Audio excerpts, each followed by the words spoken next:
Linda Burney, the Minister for Indigenous Australians.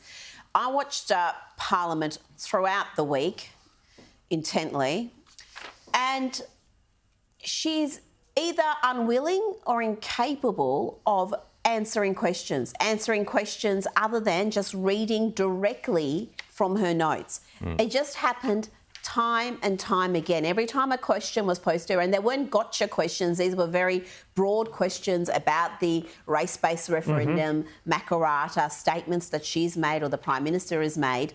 And every single time, it was just a matter of her reading directly from her notes. So I don't know, again, what this strategy is, James. Well, it was bizarre because I was in the press gallery. I was in the House watching this happen. I've never seen a performance like this. This is a person who is supposed to be selling this massively important constitutional change for the government.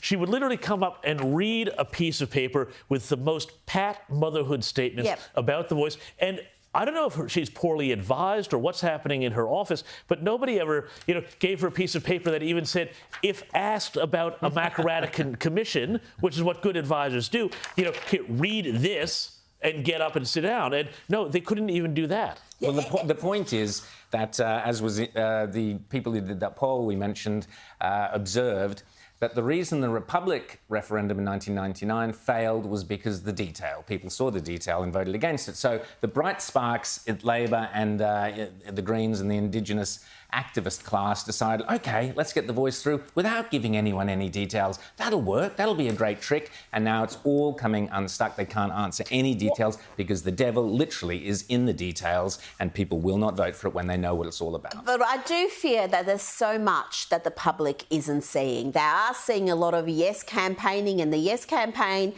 doesn't just have the funds and the big corporate support. They've got people on the ground. They've got so much money. They've got people door knocking, going house to house, trying to convince people to vote yes. And that is very effective. When you've got someone face to face telling you some story and you're not that politically engaged, it can be enormously effective. So I think it's important for the No camp not to become complacent. And this woeful performance from Linda Burney, public don't see that. I mean, they might see 10 seconds in the 6 o'clock. But she's protected by a lot of the press on this too. She's protected, and people aren't, they've got jobs. They're not sitting at home watching Parliament. No, and this is the danger, Rita, is that many people will vote yes simply because they think it's a nice thing to do. I spoke to someone the other day who said to me, look, I said, why are you going to vote yes? And she trottled out just platitudes and nonsense that had no detail, something about the environment. I mean, the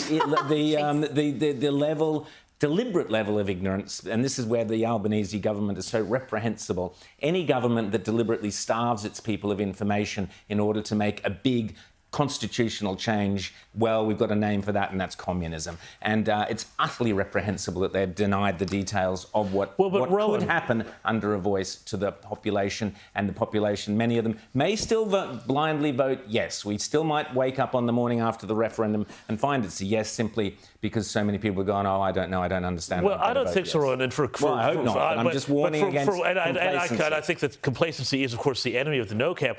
But, one of the things that happens with these sorts of things where it's, everybody's supposed to sort of vote yes, eventually, if there's a preference cascade and it suddenly becomes acceptable to vote no, then everybody simply says, yeah, nah, going the other way. But the other thing, too, is that, it all comes back to this sort of information ecosystem that the government is trying to manage, where they say only our talking points are the truth and anybody who questions them is a lie. And people are seeing through that, and they're saying, why are you being so tricky? Why won't you talk about this? Why won't you answer questions? Why do you get angry when people quote what Voice supporters like Megan Davis and Greg Craven have said in the past? It doesn't make sense to people. The best arguments for the no case come from the yes case. Correct. So for the no case to win, what they did was quote accurately and in context what the yes campaigners were saying and have been saying for some time. And didn't they have a meltdown when their own words were thrown back at them? You're on the wrong side of history when you're quoted accurately and in context and you have a tantrum about it. Now,